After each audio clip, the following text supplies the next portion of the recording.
Well, I think you're right, Lou. The president's he's going to win on constitutional grounds. He's going to win on the lack of due process that was afforded him, and he's going to win on the facts. And you mentioned the Constitution. How do you remove someone from office who's already left? I mean, how do you not have the Chief Justice preside? The Chief Justice doesn't preside because we're not talking about a sitting president. And you're right. You got now the judge is also a member of the jury. So on a constitutional grounds, it's a slam dunk case as evidenced by, and you know that's where the Senate members are at because Rand Paul offered his amendment a week and a half ago. So constitutional grounds, he wins. Right. Lack of due process.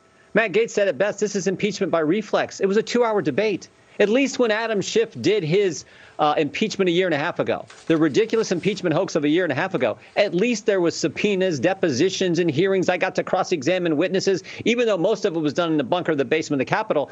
That looked like real due process compared to what they're doing now, and we know how bad that was. And then finally, there's the facts. How do you incite a riot that was already planned? How do you incite a riot when you said peacefully and patriotically make your voices heard, which is just fundamental, consistent with the First Amendment? So on the facts, he wins. On the due process, he wins. On the Constitution, the president wins.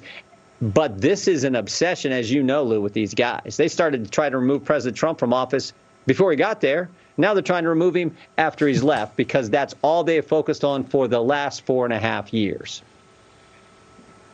And they've gotten away with it, and they continue to do it. And part of the reason, as you know well, because you are one of the president's greatest defenders and defenders of the Constitution.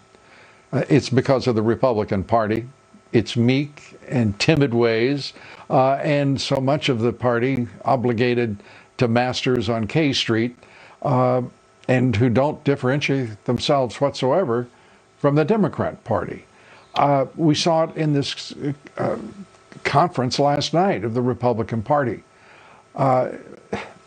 Marjorie Taylor Greene gets a standing ovation, I understand, while you retain Liz Cheney, who voted to impeach the President of the United States, as a member of leadership. Cheney is remarkably unpopular with her constituents. Marjorie Taylor Greene is wildly popular with hers. What is wrong with your party? Well, here's the big takeaway, I think, Lou, when it comes to Congresswoman Greene. I mean, who's next?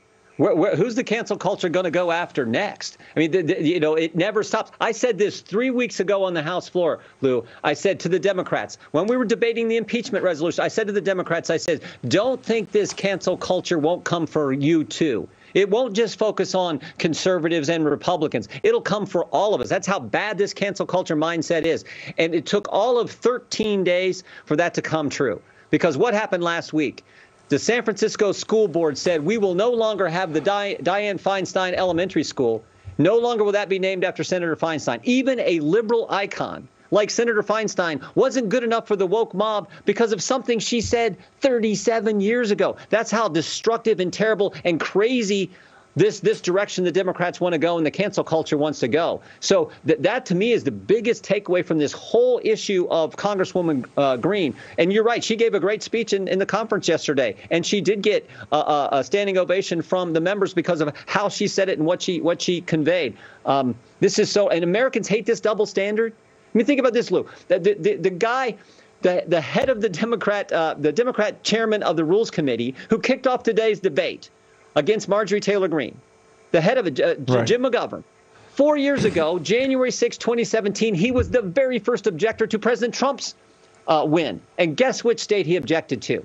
He objected to the state of Alabama, a state President Trump won by 30 points. And his whole reason was talk about conspiracy theories, which is what they accused Marjorie Taylor Greene of. Talk about that. His whole reason was the Russian hoax conspiracy theory. And yet somehow they got to go after Miss Greene today. It makes no sense. And I think the American people see right through this baloney. And God help us, I hope this stuff stops. Shouldn't we call the Russian hoax? Shouldn't it actually be called the Hillary Clinton hoax? Because it began with her campaign. Yeah. So why don't we call it what it is? It's the Hillary Clinton. And it is this is not Spygate, this is Obamagate, clear and straightforwardly with evidence. By the way, the Democrats have no evidence for any part of, they have no evidence for anything, but they have been able to pull this off because of a lack of imagination in the leadership of the party on Capitol Hill. whether it's Mitch McConnell, whether it is Kevin McCarthy, before him, Paul Ryan.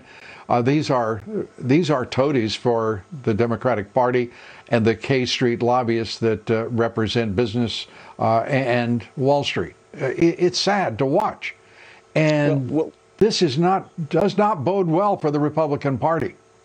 Well, we need to come together now, and we need to push back on this attack on the First Amendment. I said this today in the Judiciary Committee. You don't have a First Amendment when only one side's allowed to talk. And this needs to be front and center. And we need to actually adopt the attitude President Trump has demonstrated for the last 4.5 years. You got to be on the offense. You got to stand up and fight for the American people, for the hardworking families who gave us the privilege of coming and serving them. We get it all backwards here in this town. Right now, they got a razor wire and fence around the Capitol to protect the politicians. But meanwhile, they're tearing down the wall, not going to extend the wall, not going to build the fence, not going to control the border and secure the border to protect the country and protect the people that we're supposed to serve. How backwards is that? So that's what we got to remember. President Trump remembered that. And that's why the American people appreciate what he got done in his time in office. And that's why he will be acquitted in the next couple of weeks in this trial. I think we should point out, it isn't just the politicians that the radical Dems want to protect. It is, in point of fact, the Republicans are quite expendable. I think that's been made very clear. And your rights have been stripped. And they don't expect you to react with force or action to any provocation. The concertina wire, the National Guard, they're all there to protect the radical Dems, because the people they pretend to protect are up in arms now against them. Whether it is on the issue of border security, whether it's energy, you name it, this president and this Democratic Party have taken us somewhere near the abyss, and he's only been president for 2 weeks. Congressman, you get the last quick word. No, I can't say it any better, Lou. Look, let's focus on what we should be doing for the American people, not driving up the cost of energy, not taking away their jobs, and letting the border, not keeping the border secure. So let's focus on what we should, and we're going to push back, and we're going to I think we are going to come together as a party and focus on fighting those things that the Democrats are trying to do.